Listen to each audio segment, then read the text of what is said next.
Morning, teacher. Morning, ma'am. Morning, ma'am.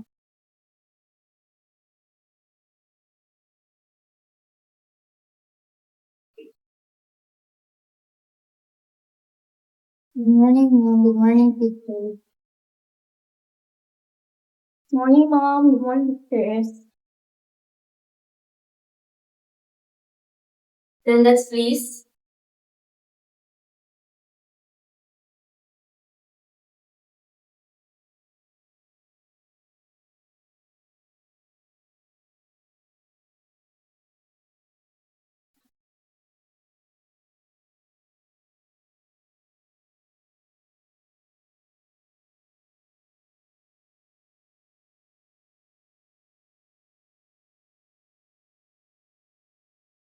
So before we start, let's have our prayer. Meet ka po yan, please, kid. So let's pray. Heavenly Father, thank you for being here today. Please guide our meeting for efficiency in the class and the good of our students and our school. Give us wisdom, patience, and unity as we work together. Bless our efforts and help us share with dedication and love. Amen.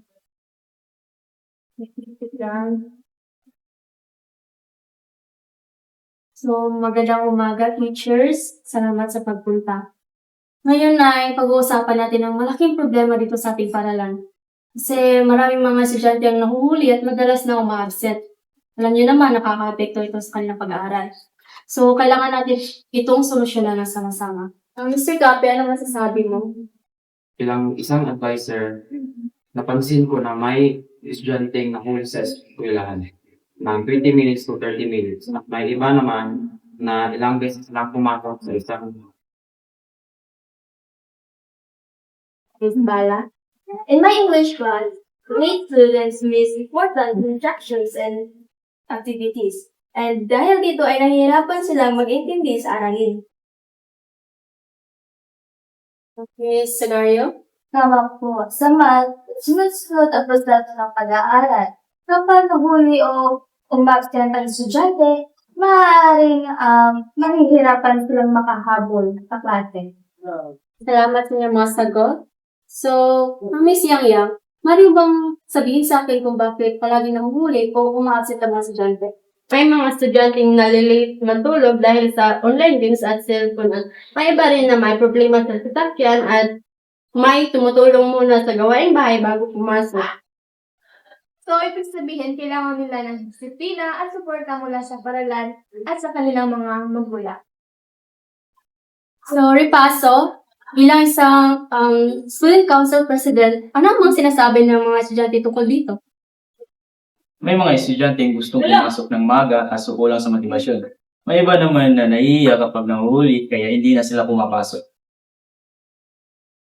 Mahalaga impormasyon yan. Miss Kapuyan, ano namang opinion ng mga magulang tungkol dito? May mga magulang na abala sa kanilang trabaho kaya hindi nila nababantayan ang schedule ng anak. Ngunit may mga magulang naman na handang magpapulungan sa paaralan. So ngayon ay magbibigay tayo ng solusyon bilang mga guro.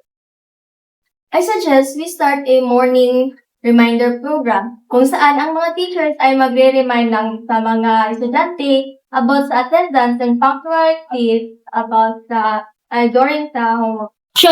Gagawa ko ng attendance monitor sheet para matukoy natin ang mga estudyante madalas umabsent at nahuhuli sa klase. Kausapin ko ang mga estudyanteng madalas mahuli o nag-a-absent upang ipaliwanag ang pagpasok araw-araw. Magkakaroon ako ng counseling sessions at turuan ko sila ng tamang time management at responsibilidad. Pwede rin tayo gumawa ng reward system kung saan kung ang estudyante may pipitong attendance sa loob ng isang buwan ay bibigyan ng gantimpala. Ang student council ay gagawa ng campaign para gayatin ang mga estudyante na pumasok ng maga. Gagawa kami ng posters at announcement. Para sa mga magulang, maaari nilang ihanda ang mga gamit ng kanilang mga anak sa galing pa lang para sa kinakasal. At maaari namang magbigay ng reminders ang paaralan para sa mga magulang. Maraming salamat mga teachers. Ngayon ay ibubuod natin ang ating mga plano. Ang una ay magbibigay ng paalala ang mga guro tungkol sa pagiging maaga. Pangalawa ay gagawa si Miss Sagario ng attendance monitoring sheet.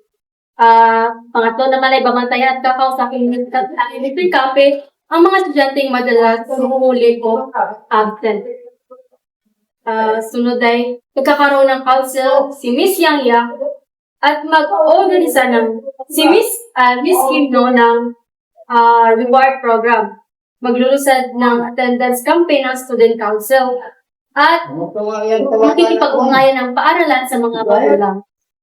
Sunod naman ay tutulong ang mga magulang sa paghahanda ng kanilang mga anak.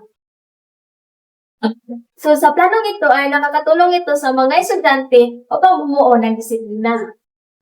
Makikita natin kung sino ang nangangailangan ng tulong. Kadulong ang counseling para magkaroon sila ng magandang ugali. Mag-iingan niyo ang mga estudyante sa pamamagitan ng campaign.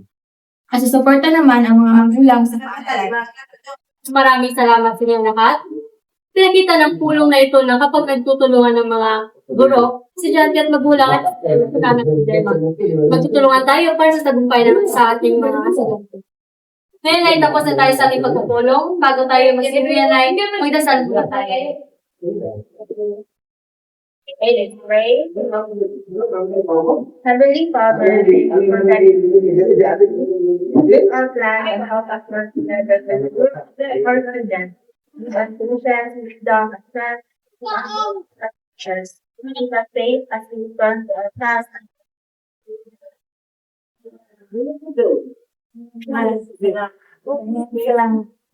Salamat.